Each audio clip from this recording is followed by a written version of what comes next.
barista yayan Amira wato Gaddafi barista yana ƙasar Istanbul ne ba daman ba a san ransa ba yana da yin karatun ne kawai ba don komai ba sai don kare mutuncinsa da kuma sa wa mahaifinsa jin daɗi akan abin da mahaifin yake so.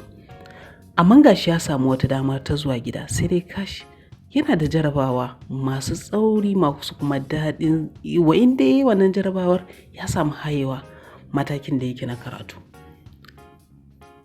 To ɓangare ɗaya kuma yana tunanin cewar ya zai a ce Amira ta riga shi zuwa wajen kaka ya so a ce tare suka tafi da shi domin duk yaban da Amira za ta samu a ce tare suka samu domin idan har Amira ta riga shi zuwa kyaututtukan da kaka za ta yi ma musu ba zai samu ba sai dai ya samu ɗan kaɗan daga ciki dan ƙarshe ma sai dai ta nuna mai cewar ta bata damu da shi ba. Shi kuma mutum ne mai saurin zuciya ga kuma fushi amma kuma yana da sauƙin kai da saurin sakkowa.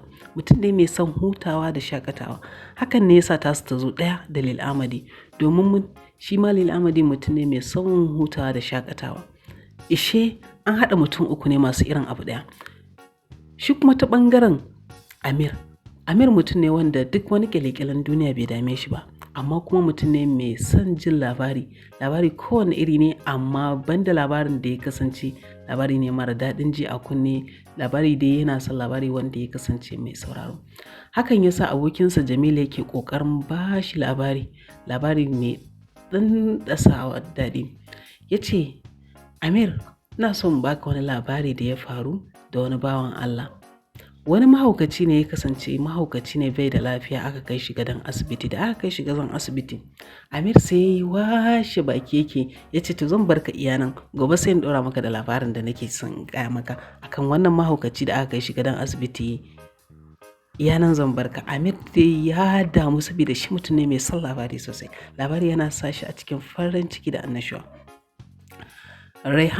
Amira ta kasance mace ce ita kuma mai son hutawa hakan yasa lokaci ɗaya gab da za ta tafi ana isora kwanaki za ta bar garin hakan yasa suka samu wani lokaci da ita da Lil Amadi domin fita shakatawa.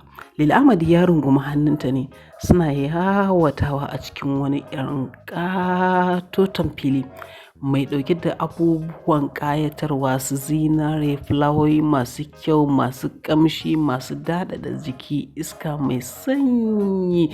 Lil Amadi ya rungumi hannunta yana tafiya yana ɗan rera mata waƙoƙinsa na Hausa hip hop yana ɗan irin kaita yana ɗan rera mata yana yabanta irin siffarta ita mace ce mai rangwada ga salo ga iya magana ga iya tafiya mace ce ke kalli idanuwanki farare ga su cas sun ɗan fito kuma ba su fito sosai ba. Hakan yasa Amira take jin daɗi ma da gashi na 4.